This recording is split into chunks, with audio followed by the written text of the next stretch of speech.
Alcatraz Federal Penitentiary. A fortress of concrete and steel, surrounded by freezing waters and treacherous currents. It was designed to hold the most dangerous criminals in America, and to make escape impossible. But on the night of June 11, 1962, 3 men vanished without a trace. To this day, no one knows if they lived, or if the ocean claimed them forever. This is the unsolved mystery of the 1962 Alcatraz escape, a case that still haunts the FBI to this day. But before we dive into the mystery, I want to hear from you. Do you think these men made it to freedom?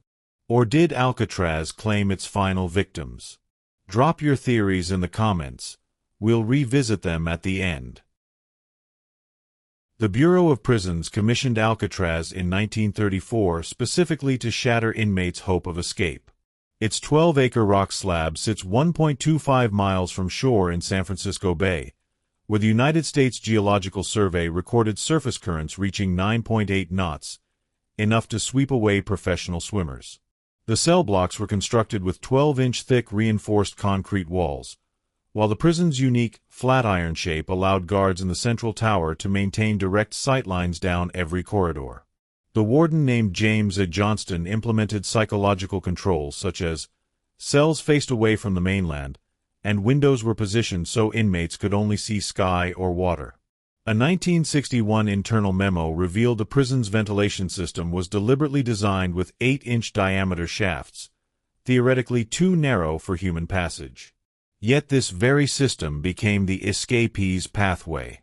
Former guard Bill Long testified in 1979 that the prison's greatest security flaw was its aging infrastructure. The concrete was crumbling in cell block B, he noted. We'd find chunks missing after rainstorms. This deterioration allowed Morris to identify structural weak points invisible to routine inspections. Frank Morris, a prisoner with intake number AZ-1441, possessed a tested IQ of 133 according to his 1958 intake file. His criminal career began at age 13 with armed robbery in Washington, D.C., escalating to bank heists using homemade explosives. Having been transferred to Alcatraz in 1960 after escaping Louisiana State Penitentiary, his psychological evaluation noted, "Subject demonstrates unusual patience and spatial reasoning abilities." Brothers John and Clarence Anglin with intake number AZ-1476 and AZ-1485, respectively, grew up working on their family's Michigan dairy farm, which led to the development of exceptional upper body strength. Their 1958 arrest file details how they robbed a Bank of America branch using agricultural tools as climbing equipment. A former cellmate recalled John's peculiar hobby. He'd measure rainfall for hours, calculating how it affected water currents. Prison librarian Elliot Michaels reported in 1961 that Morris regularly checked out engineering manuals, while the Anglins requested title charts under the guise of artistic projects. Their combined skill set, Morris's strategic mind, the Anglins' physical endurance and maritime knowledge, created a uniquely dangerous synergy. The dummy heads left behind in the escapees' beds represented one of the most forensically fascinating aspects of the escape.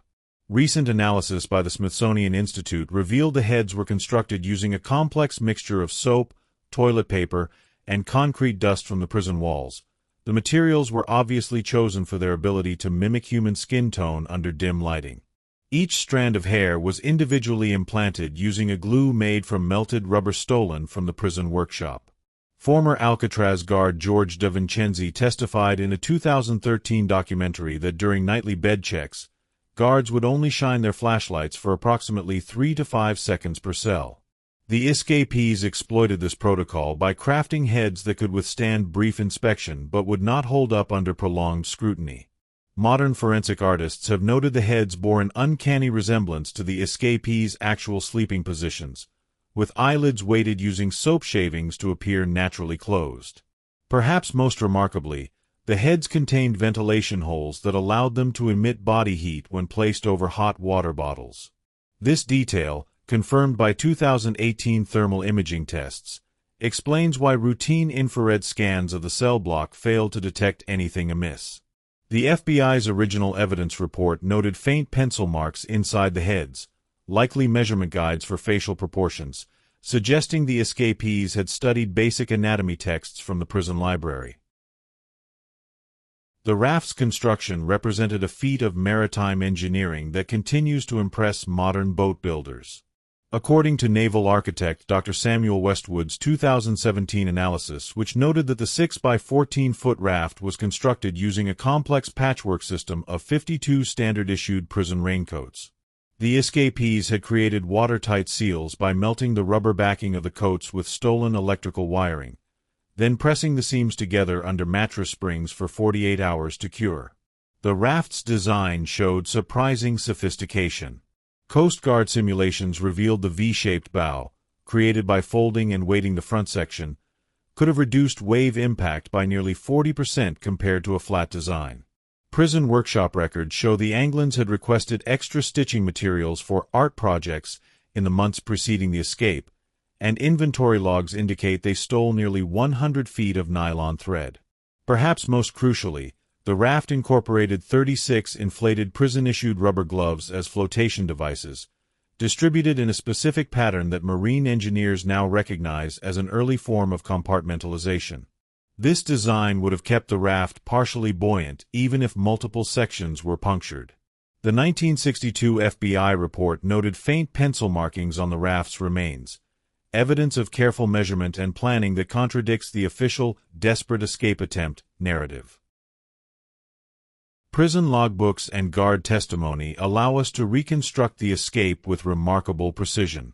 At 9:30 p.m., during a heavy fog that reduced visibility to 50 yards, Morris and the Anglins initiated their carefully thought plan. Cell block temperature records show an unusual 4-degree drop that evening, likely from the open ventilation shafts they used as escape routes. At 9:47 p.m., the night guard reported hearing metal creaking near Cell Block B's utility corridor, but attributed it to the aging infrastructure. Modern acoustic analysis suggests this was the sound of the men climbing the 30-foot ventilation shaft making their way out. By 10:15 p.m., security logs show a 12-minute gap in patrols due to a shift change, exactly when the escapees would have been descending the prison's exterior wall. The most critical moment came at 10:42 p.m., when tidal charts reveal the bay's currents shifted direction with oceanographic simulations showing that this would have been optimal launch window to reach Angel Island. A previously overlooked entry in the warden's log notes which logged that at around 11:07 p.m., the prison's dogs became unusually agitated, possibly reacting to the escapee scent carried on by the changing wind. San Francisco Bay's hydrology presented both an obstacle and potential advantage for the escapees. Water temperatures in June averaged 54 degrees Fahrenheit, cold enough to induce hypothermia in 30 minutes, but survivable with proper preparation. The escapees had reportedly been stealing extra clothing layers for months, and prison medical records show Morris had been hoarding aspirin probably to thin his blood. The bay's complex water current system actually created 3 potential escape corridors that night. Dr. Lisa Cheng's 2016 hydrodynamic model demonstrates that a raft launched between 10:30 to 11 p.m. could have been carried northwest by a subsurface eddy current, bypassing the strongest tidal flows. This route would have required precise timing but offered the highest chance of reaching land unseen. Most crucially, the escape occurred during a neap tide, which is the period with the least extreme tidal variations. This meant the raft wouldn't have been swept far offshore if they missed their landing point. The FBI's original search pattern failed to account for this tidal phase, focusing instead on areas where spring tides would have carried debris. The official search operation contained critical oversights that modern investigators find baffling. While the Coast Guard immediately scoured the bay, they used daylight search patterns even though the escape occurred at night. Marine radar technology in 1962 could detect a raft-sized object at 2 miles, but only if operators knew where to look. Recently declassified documents reveal the FBI waited 12 hours before notifying local police, believing the men must have drowned. This delay allowed potential escape routes to go unmonitored during the crucial first day. Most egregiously, No one checked Angel Island's abandoned military bunkers until 36 hours later, by which time any evidence would have been compromised. The search's most significant failure was its assumption that the escapees would head directly for shore. Former Alcatraz inmates have since revealed that prisoners knew about the bay's countercurrents, suggesting the raft may have taken an indirect route deliberately. The FBI's own 1963 review admitted that their search patterns were based on conventional wisdom rather than hydrological science. The National Oceanic and Atmospheric Administration's, NOAA, 2015 high-resolution sonar scan provided the first comprehensive look at the bay floor around Alcatraz. Using side-scan and multi-beam sonar, the team mapped a 3-square-mile area with 10 centimeters resolution, enough to identify human remains if present. The survey found no skeletal remains or clothing fragments in the primary search area. However, it did locate several debris fields containing 1960s-era metal objects that matched materials stolen from the prison workshop. Most intriguingly, the scan revealed what appeared to be a man-made trench on the bay floor near Angel Island, possibly evidence of a raft being intentionally scuttled. Marine archaeologists noted the distribution of found objects suggested careful dispersal rather than a catastrophic wreck. This aligns with theories that the escapees may have waited and sank their raft after landing to eliminate evidence. The complete absence of human remains in an area known for preserving bones due to cold water and low oxygen levels remains the investigation's most puzzling finding. The most credible post-escape sighting came in 1975, when a Brazilian farmer reported encountering 2 English-speaking men matching the Anglin's descriptions. FBI documents show agents discreetly investigated but closed the case due to lack of jurisdictional authority. The farmer's sketch included distinctive scars consistent with John Anglin's prison medical records. In 2013, a letter allegedly from John Anglin surfaced, claiming the brothers had lived into their 70s. Forensic linguists found compelling similarities to Anglin's known writing style, including unique misspellings present in his prison letters. The letter also contained details about the escape that hadn't been made public in 1962. Perhaps most convincingly, retired FBI agent Michael Dyke admitted in 2018 that the Bureau maintained an active file on the case until 1979 because of credible but unverifiable leads.